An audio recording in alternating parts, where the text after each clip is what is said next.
বিলাসীপুৰত অৰুণোদয় আঁচনি দিয়াৰ নামত উৎকোচ সংগ্ৰহৰ ভিজুৱেল সামাজিক মাধ্যমত ভাইৰেল। গাঁও পঞ্চায়তৰ সচিব এজনে উৎকোচ সংগ্ৰহ কৰাৰ দৃশ্য ভাইৰেল হৈ পৰা তীব্ৰ চাঞ্চল্যৰ সৃষ্টি কৰিছে। এই ঘটনা সংঘটিত হৈছে বিলাসীপাৰা সমজিলা নায়ৰ আলগা উন্নয়ন খণ্ডৰ অধীনস্থ মাছাউনেৰ আলগা গাঁও পঞ্চায়তত। পঞ্চায়তখনৰ অৰুণোদয় আঁচনিৰ নামত নাম অন্তৰ্ভুক্তি কৰাৰ নামত পঞ্চায়ত সচিব অভিজিৎ শৰ্মা হিতাধিকাৰীৰ পৰা উৎকোচ সংগ্ৰহত নামি পৰাৰ অভিযোগ উঠিছে। অৰুণোদয় আঁচনি দিয়াৰ নামত সচিব শৰ্মাই উৎকোচ লোৱাৰ ভিজুৱেল ভাইৰেল হৈ পৰাত ব্যাপক প্ৰতিক্ৰিয়া প্ৰকাশ কৰিছে বিভিন্ন মহলে।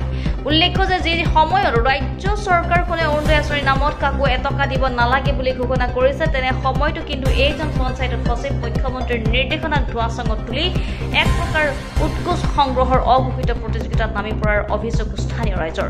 পঞ্চায়তখনত একাংশ দালাল সৃষ্টি কৰি দালালৰ পৰা নিজৰ বাহনৰ ভিতৰত উৎকোচ হস্তগত কৰাৰ দৃশ্য ভাইৰেল হৈ পৰিছে। পঞ্চায়তখনৰ সচিব অভিজিৎ শৰ্মাই দৰিদ্ৰ হিতাধিকাৰী একাংশৰ পৰা 2 পৰা 3,000 টকা লৈ উৎকোচ সংগ্ৰহ কৰি আহিছে বুলি বিভিন্ন মহলে অভিযোগ কৰিছে।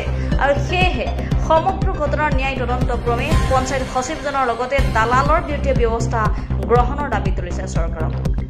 News desk report, Arunoday Assam. Dhubri জিলাৰ 9 নং বীৰ সিং জৰুৱা সমষ্টিৰ অন্তৰ্গত 52 নং মাছানাৰাকলা গাঁও পঞ্চায়তৰ সচিব অভিজিৎ শৰ্মা তেখেত হল মাছানাৰাকলা গাঁও পঞ্চায়তৰ এগৰাকী সেক্ৰেটাৰী সচিব হয়। তেখেতে অৰুণোদয় আঁচনিৰ নামত যিটো আপোনাৰ পুৰণি আঁচনি অৰুণোদয়ৰ 0.1 আৰু 0.2 যি ডকুমেণ্ট ভেৰিফিকেশ্যন নামত মাছানাৰাকলা গাঁও পঞ্চায়তৰ প্ৰতিজন বেনিফিচিয়াৰীৰ পৰা 2,000-3,000তকৈ অধিক টকা সংগ্ৰহ কৰিছে অবৈধভাৱে।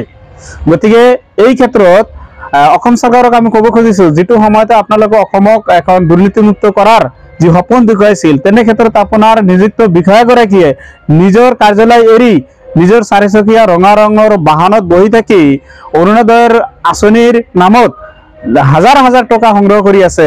এইটো কি সূচাইছে? আপোনালৈ আমি অসম চৰকাৰৰ যিগৰাকী খাদ্য আৰু অসামৰিক বিষয়া মন্ত্ৰী আৰু ধুবুৰী জিলাৰ উপায়ুক্ত মহোদয়ক আমি দৃষ্টিগোচৰ কৰিছো, দাবী জনাইছো যে এইগৰাকী সচিবৰ বিৰুদ্ধে এক হাইলি ইনকুৱাৰী হ'ব লাগে। ইনকুৱাৰী কৰি পেলাই যাতে তেখেতে অনাগত দিনত যাতে এনেকুৱা দুৰ্নীতিত লিপ্ত হ'ব নোৱাৰে আৰু মাছানাৰাকলা গাঁও পঞ্চায়তৰ প্ৰত্যেকজন নাগৰিকৰ পৰা যাতে ক্ষমা খোজে তাৰ বাবে আমি অনুৰোধ জনাইছো।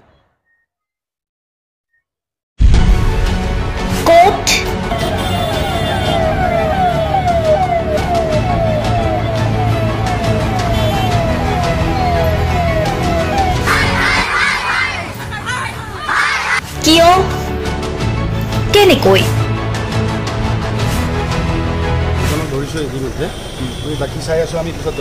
দুৰ্নীতি? ৱাইফজনীয়ে কৈছে বোলে এওঁ মোৰ হাজবেণ্ড, আপুনি কোন হে ক'বলৈ এওঁ অবৈধ বুলি? অনিয়ম, ভ্ৰষ্টাচাৰ, একো নায়কতাবাদ। এতিয়াৰ পৰা আৰু নহ'ব। আমি দিম সত্য বাতৰি।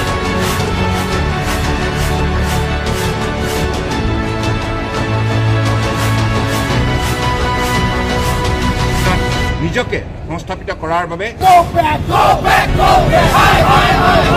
শুদ্ধ ৰূপত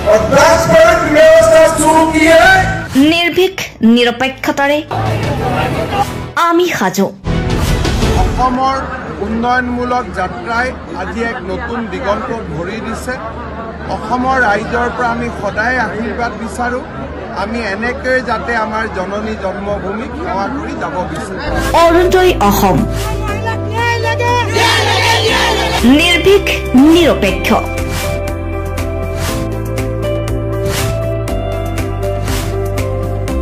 ৰাইজৰ বাবে ৰাইজৰ পক্ষত অৰুণোদয় অসম।